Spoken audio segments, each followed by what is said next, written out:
برنامه سیاسی و تحلیلی دیدگاه.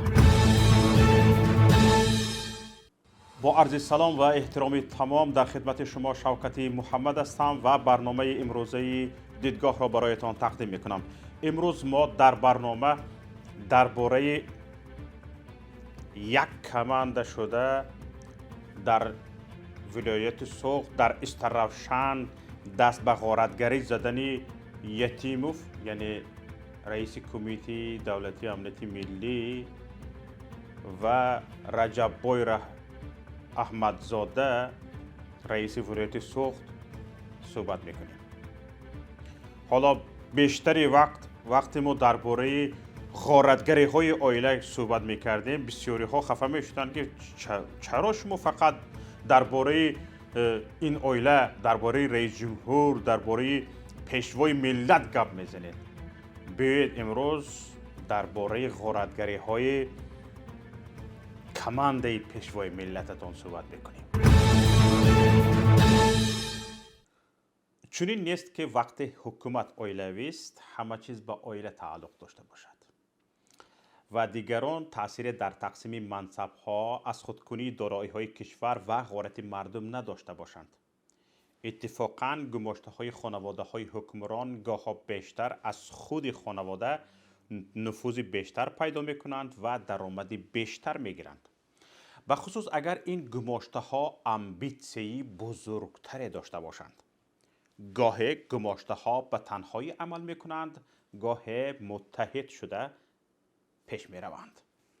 اگر هدف و نقشه‌هایشان موافق آمد، اتحادها با هم آمدنها شکل می‌گیرند و حتی علیه خانواده حکمران حرکت می‌کنند.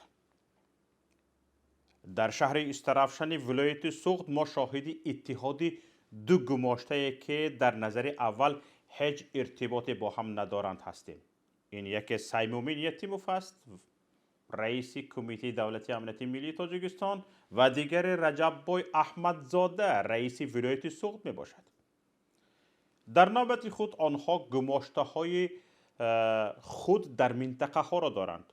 آنها خودشان گماشته هستند، باز آنها گماشته های خود در منطقه ها را دارند که برای منفیت آنها و برای نقشه های بزرگ آنها کار میکنند. یعنی کشافچه ها دارند. آمار، دلیل ها و تحلیل ها نشان میدهند که این دو استرافشان یکی از ثروتمندترین شهرهای کشور را چون تجربه کوچک برای یک جهش بزرگ استفاده بردنی هستند. برای یک جهش بزرگ میخواهند استرافشان را استفاده برند. جهش به کجا باشد؟ کم کم کم پای برده ایستاده اید. بله؟ اگر پای نبردید در دوام انشاءالله پای میبرید. برخی از دلیل ها به آن دلالت میکند که قلمرو تجربه آنها فراتر از استرافشان است، اما چون معلومات از ناحیه های دیگر کمتر است، ما در این برنامه امروزه تنها با استرافشان اکتفا میکنیم. چون که دوستانی که به ما برای تحقیق کمک کردند بیشتر معلومات را توسط آنها ما درباره استرافشان گرفتیم. در تاجیکستان تماشابینان عزیز یک قانونی نانوشته عمل میکند. از بالا به پایان همه چیز فروخته می شود و از پایان به بالا همه چیز خریده می شود. نگاه کنید. این دو منصبدار قدرتخواه تاجیک، سیمومین یتیموف و رجب بوی احمدزاده، از این قانونی نانوشته به خوبی استفاده می کنند. هر چی را که توانش را دارند می فروشند تا آنچه را که میخواهند بخرند، قصدش را دارند، توانند که بخرند. انا برای همین یک چیز را میفروشند، اینش را میخرند. انا همین خیلی. البته ما از این اتحاد دو منصبدار پرنفوذ آگاه نمی شدیم اگر خودی اعضای تیمشان عادتی مثل احمدزاده لافسنی را نداشتند. حالا بسیاری ها نزدیکان احمدزاده گرد و اطرافش احمدزاده را رجبای لاف میگویند. رجبای لاف یعنی لافسنی را دوست می‌دارد. اما یتیموف کمتر سکرومنی تر است. بنابر طلبات وظیفه‌ای که اشغال کرده است چنین عادت ندارد. اما گماشته‌اش در استرافشان، گماشته سیمومین یتیموف در استرافشان هرگاه شیرکیف شد از آینده بزرگی خسورش لاف میزند. خسورش گفتیم درک یافتید؟ چرا خسورش؟ برای اینکه این گماشته سیمومین یتیموف در استرافشان داماد سیمومین یتیموف است. یکی از لافهای داماد یتیموف در مستی این است که میگوید به نزدیکی کار دولت در دست خسورم میگذرد. آن وقت کار خیلی دیگر می شود.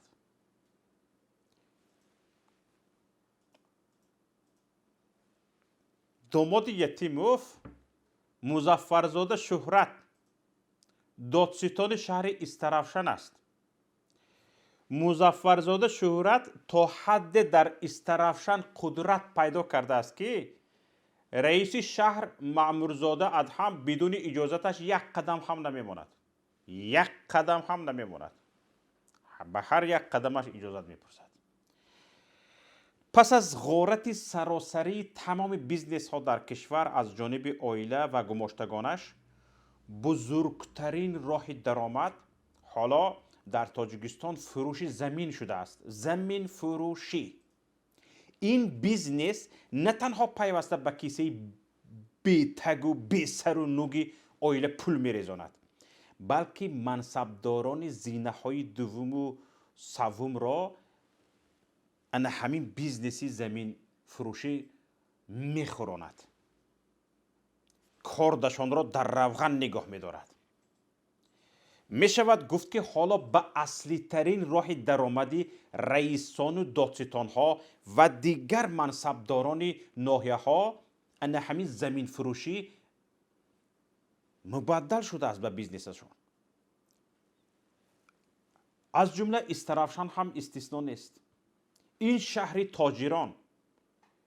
تاجران که قبلا همه منصبداران را نه تنها به مشکل میخوراند بلکه به آنها امکان میداد با پولهای جمع کردهشان از استرافشان منصبهای بزرگتر بخرند و به کرسی های بزرگتر بنشینند. حالا بنابر فرار بی‌سابقه بیزنس طلبات رشوه‌خواران را قانع کردن نمیتواند. چرا؟ فرار بیزنس دارد. بیزنس فرار دارد. به کجا؟ به خارج. بسیاری از تاجران پرتافتند رفتند. انا برای همین تاجرها کم شدگی، شخصهای پول میدادگی کم شدگی و طلبات کم نیست. مشکل است آخرین پولهای دالیه ها را جمع کردن.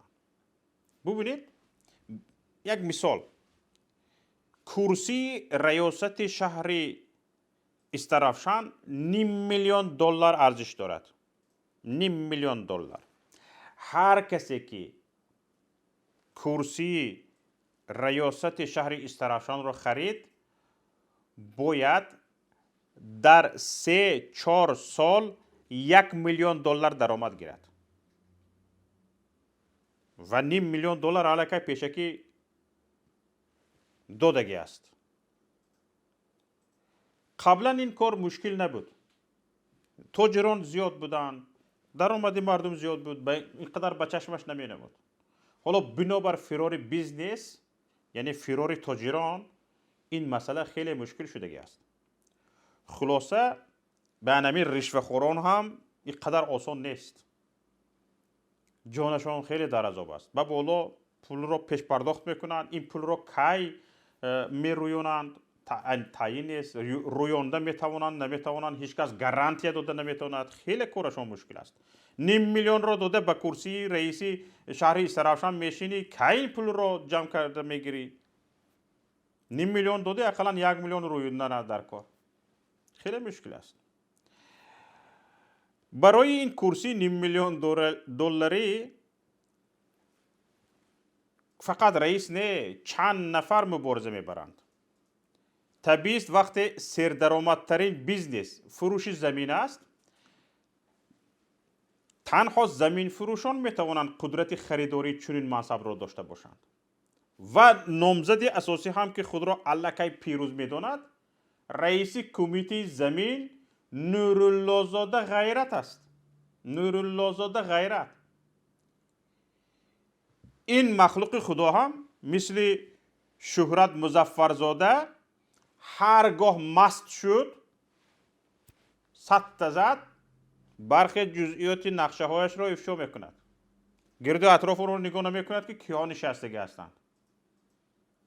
از جمله این را که مبلغ خرید کرسی شهر را الکی بر رجب‌بای احمدزاده سپرده است و به زودی به کرسی تکیه میزند. حالا تماشابینان عزیز، با آدم احمدزاده در استرافشان هم شناس شدید. خودی احمدزاده هم از آنهایی است که قفل زبانش وقتی مستی باز می شود، لاف سر می کند. همین عادت رجب‌بای احمدزاده به ما امکان داده بود که قیمت کرسی رئیس کمیته زمین در سال 2016 را بفهمیم. اون وقت رجب‌بای احمدزاده این کرسی را به عوض 2.5 میلیون دلار خریده بود. سال 2016. البته اون زمان فروش زمین مثل امروزه سراسری نبود و طبیعی است که درآمد رئیسش هم کمتر میشد. حالا امکان دارد این کرسی به مراتب قیمتتر نرخ داشته باشد. همچنین رجب‌بای احمدزاده که بنابر اساسگذار ایدی کارتوشکا بودنش لقب رجب توشکا را صاحب شده است، در مستی البته ناخواسته نرخ کرسی رئیسی ولایت سوق در سال 2018 را هم افشا کرده است. چقدر؟ 3 میلیون دلار. ما آن زمان این مسئله را تحقیق کرده بودیم و نفری را هم پیدا کرده بودیم که به احمدزاده برای خریدن کرسی رئیسی ولایت قرض هنگفتی داده است. این نفر را ما پیدا کرده بودیم. احمدزاده برای رئیس ولایت شدن پول میکوبد، پول را از نفر میگیرد که ما اون را یافتیم و پرسیدیم. بیچاره. حالا تلاش شاگرد احمدزاده نورالله زاده غیرت رو هم تحقیق کردیم و معلوم شد که غیرت هم برای خریدن منصب از تاجرزن معروف که در استرافشان با لقب حاج آنه میشناسند، برای خریدن کرسی رئیس شهر 100,000 دلار قرض گرفته است. نورالله زاده غیرت 100,000 قرض. حالا پول جمع کنی سر شدگی. سپس به عوض قرض 20 سوتق زمین در یکی از محله ها به حاج آنه داده است. این مبلغ دست به دست نه، مستقیما نه، بلکه توسط محکموف رحیم گرفته شده است. محکموف رحیم که این محکموف میان روی اساسی بین نورالله زاده و مظفرزاده از یک طرف و زمینخواران از طرف دیگر محسوب میشد که به نزدیکی وفات کرده است. بیچاره. هرچند شهرت داماد سیمومین یتیموف با رئیس شعبه کمیته زمین نورالله زاده دوستی و رابطه مستقیم دارد، هر دو در زمین فروشی شاگرد و اجرا کننده اساسی دارند. خودشان نمیروند این کار را خودشان اجرا نمیکنند، شاگردچه هاشان اجرا میکنند. شاگردچه هاشان کی باشد؟ یاردمچی دادستان میرزازاده قدرالدین و کارمند شعبه کمیته زمین نفر با نام مامور است. این مامور از دهه نوفراج. تمام عملیات فروش زمین با دست این دو شاگردچه ها اجرا می شود. اکنون رجبای احمدزاده برای قانونیت بخشیدن به زمین فروشی های شاگردش نورالله زاده گاهی در رسمیات زمین های فروخته میفروختگی آنها شرکت میکند. آخرین شرکت رئیس ولایت چند روز پیش در جماعت زرحلال در زمین هایی که صاحبکار با نام فرید به واسطه محکموف خریده بود اتفاق افتاد و در تلویزیون سوخت هم نمایش داده شد. انه نورالله زاده و مظفرزاده زمین های گرد و اطراف جماعت گل سرخ را که در همین جای بهترین شهر قرار دارد به فروش گذاشتند. قیمت زمین در این جماعت از بالاترین هاست. همچنین زمین های کارمی دهه محله است که نزد خانه های استقامتی جایگیر بودند به زمین نزد حولگی تبدیل داده شد و فروخته می شوند. کار زمین فروشان تا جای رسید که رئیس جماعت نتوانست به اعتراض های مردم پاسخ گوید، استعفا داده رفت. در جماعت چورباغ هم وضعیت به همین منوال است، نمیخیل است و این دو زمین فروش مردم را به داد آوردگی هستند. داد این مردم برآمدگی است. حالا این همه را گفتیم. یک بیزنس دیگر هست.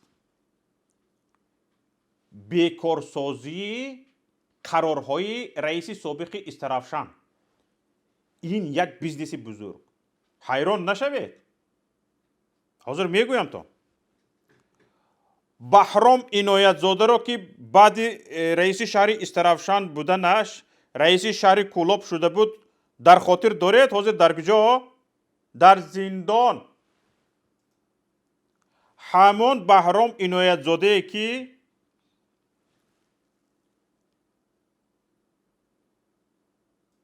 بناهای بی‌حجت و بی‌نقشه در شهر کولاب ساخته خدای امام علی رحمان رئیس خدمات علاقه کشور بیگ صبر را تنقید کرد. اینجا چی گپ است؟ اینا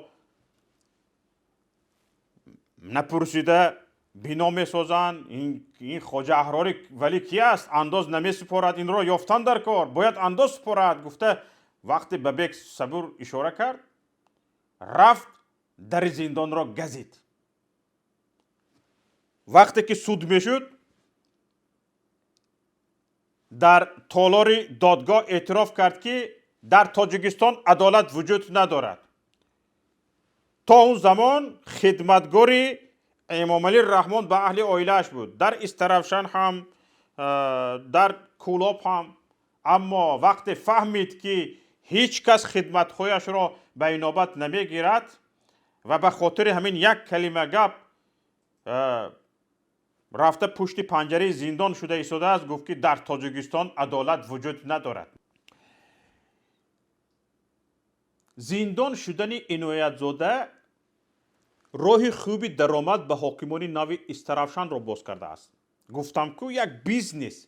این بیچاره زندان رفت، حالا به نام عنایت زاده یک بیزنس میچرخد. چه خیل؟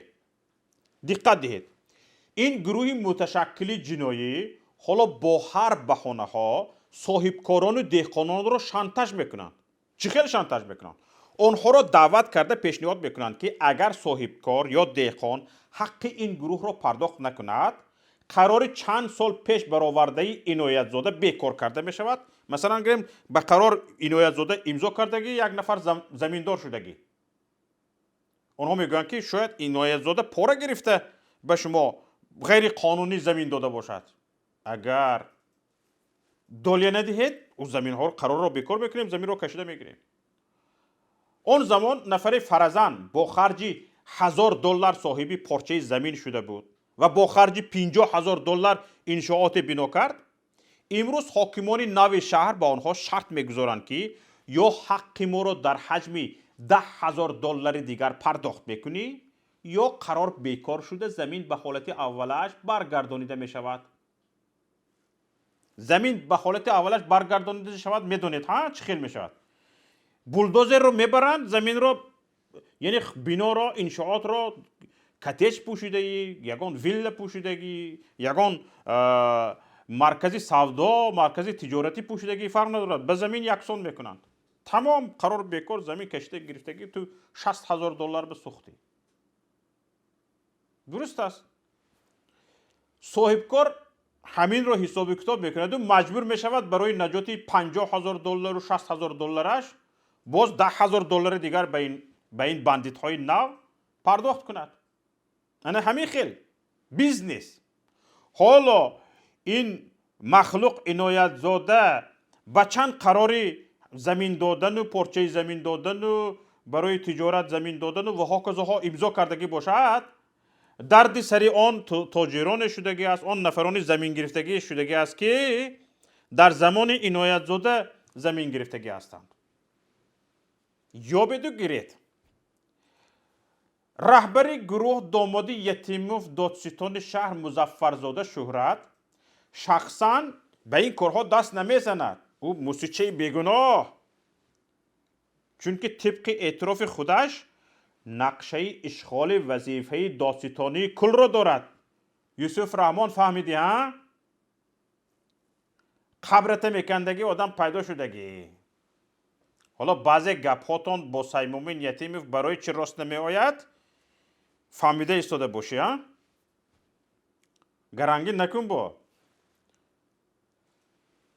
داماد سیمومین یتیموف جای تو را پیدا ایستاده است. برای جای تو را گرفتن پول جمع کرده ایستاده است. از کجا؟ از استرافشان، از هر کجای پول گرفتن مشکل باشد نسبت دیگر ناحیه ها، دیگر شهرها در استرافشان پول جمع کردن آسان. یوسف رحمان هرچند مشکلی دارد لیکن آسان تر است، برای اینکه استرافشان شهر تاجران است. به هر حال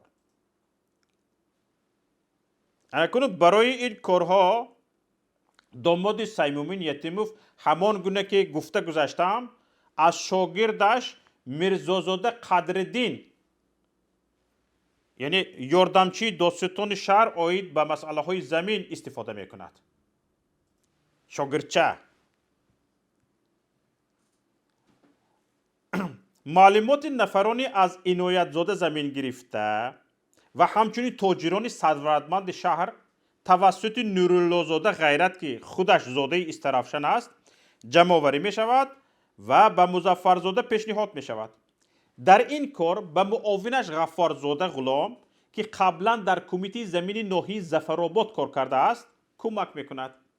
غفارزاده غلام، من همین آدم، بنابر متخصص بودنش این آدم اساساً پرونده های فایده‌ناک را به دادستان شهر مظفرزاده شهرت میرساند. اینجا باید یک چیز دیگر را گویم. زمین های استرافشان در حدود ولایت سوخت گرانترین قیمت را دارند و میلیون ها دلار سالانه در این بازار گردش میکند. در بازار چی؟ فروش زمین. انیقترش فروش غیر قانونی زمین، جنایتکارانه فروختن زمین. حالا چند عملیات زمین فروشی این بندیت ها را گفته میگذاریم. در جماعت دهات پاشکند دهه سیپوله زمینی نزد مکتب را به حاجی خدایبردی نام شخص فروختند. حالا روند حجت گذاری جریان دارد. در دهه چورباغ زمین های اطراف دهه را به صاحبکاری که همه با لقب گوزل نشأه فروش معروف است تو میشناسند حجت کردند. زمین های دهه قلعچه کلان را به نام ساکنان این دهه حجت گذاری کرده بعداً به ساکنان دیگر محله ها و دهات فروخته ایستادند. منه قرارهای قبلی زمینهای کارمی دهه نیجانی را بیکار کرده از نو به فروش گذاشتند که اکثر خریداران از دیگر منطقه های شهر می باشند. چون مردم این دهه اساساً با دهقانی و مهاجرت مهنتی مشغول هستند، آن مبلغی که برای زمین های خودشان باید پرداخت کنند ندارند. برای این از دیگر جا آمده خرید ایستادند. اکنون خود یاردمچی داستان شهر قدرالدین میرزازاده در دهه لکت یک فرم خواجگی چارواداری ساخته ایستاده است که به نام نفر نزدیکش حجت گذاری شده است. به نام خودش نه، یک نفر خویشش است، اقرباش است، یارش است، جورهش است، حجت گذاری شده است. رئیس شهر استرافشان مامورزاده به این همه جنایت ها چشم میپوشد. دید؟ نه، ندید. چون که ظاهرا میترسد که با داماد یتیموف سر به سر شود و تقدیر بهرام عنایت زاده به سرش بیاید. اکنون از دست این گروه نه تنها ساکنان صاحبکاران رنج میبینند، بلکه چند نفر از کارمندان مقامات اجرایی حاکمیت دولتی شهر استرافشان، معماری، کمیته زمین و دیگر نهادهای دولتی نیز زیر ظلم این گروه متشکل جنایت پیشه قرار گرفتند. نگاه کنید. مثال میبرم. سابق سرمعمار شهر، شخص با نام شوکت همنام من و حقوق شناس مقامات اجرایی حاکمیت دولتی شهر استرافشان یعقوبوف سهراب زیر فشار آنها ترک وظیفه کرده حالا در مهاجرت مهنتی قرار دارند. طبق اطلاعی به ما رسیده قرار است ماه مارت سال جاری رئیس شهر استرافشان عوض شود و حداقل 3 نفر در تلاش صاحب شدن به این وظیفه هستند. کنکرنس کلان. این 3 نفر که ها؟ رئیس کمیته زمین شهر استرافشان نورالله زاده غیرت، صاحبکار و سابق رئیس کمیته اجرایی حزب خلق دموکراتی تاجیکستان در استرافشان واسطوف بهادر و صاحبکار وکیل مجلس وکیلان خلق ولایت سوخت از شهر استرافشان مالک مرکز تجارتی شیرین و تجارتی سوزشواری در شهر استرافشان بایجانوف مضبوط می باشند. بایجانوف مضبوط. همان گونه که گفته گذاشتم شانس بیشتر را کی دارد؟ رئیس کمیته زمین نورالله زاده غیرت. چرا؟ چون که از شاگردان خود رئیس ولایت سوخت رجب بای احمدزاده می باشد. شناسایی این 2 نفر از زمان رهبری کمیته زمین جمهوری بودن احمدزاده سرشدگی است. اکنون به یک چیز دیگر دقت دهید تماشابینان عزیز. طبق معلومات و تحلیل ها حالا در اکثر ناحیه های ولایت سوخت محض سابق شاگردان احمدزاده در وظیفه رئیسی قرار دارند. در وظیفه رئیسی از جمله رئیس ناحیه سپتمین تیمورجان نومانزاده. این تیمورجان نومانزاده در گذشته زیر دست احمدزاده رئیس ناحیه دیوشتیچ اشورالی جلیلزاده رئیس ناحیه شهرستان و غیره همه اشان همه خیر شاگردانی رجب بای احمدزاده هستند. کمند جمع کرده شده است. به نظر می رسد احمدزاده نه تنها در فکر رسیدن به کرسی سروزیری بلکه به کرسی ها در محل ها نشاندن کمند اش است. حالا این احمدزاده خیلی زیرک بوده است. حالا با چه هدف چنین نقشه فراگیر ساخته است و همکاریش با یتیموف چه هدف های در پی دارند؟ تا به حال حاضر ما نتوانستیم بفهمیم. انشاءالله یک بحث دیگر است، حتما پیگیری میکنیم. آنچه حالا در استرافشان صورت میگیرد مردم را هرچی بیشتر به یک قیام دیگر بیشتر آماده میسازد. به دل مردم این ظلم ها زدگی است. میتواند امروز، میتواند فردا یا بعد چند وقت دیگر در استرافشان مردم قیام کند. این تجربه شده بود. قیامی که میتواند شروع یک خیزش سراسری باشد. این بود برنامه امروزه دیدگاه که ما با کمک چند از دوستان، خصوصا برادر سلمان سلطانزاده آماده کردیم. باقی در پناه خداوند باشید. خدا یار مددگارتان. السلام علیکم و رحمت الله و برکاته.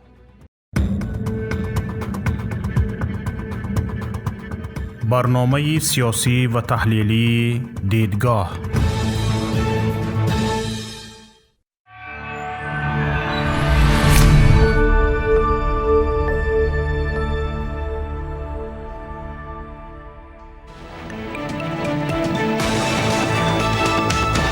رادیوی پیام، در فضای سیاست صدای جدید. رادیوی پیام، علم، فرهنگ، نوید. رادیوی پیام، مشورت، بحث، گفت و شنید. در تمام دنیا روی رسانه اینترنتی رادیو پیام نقطه نت.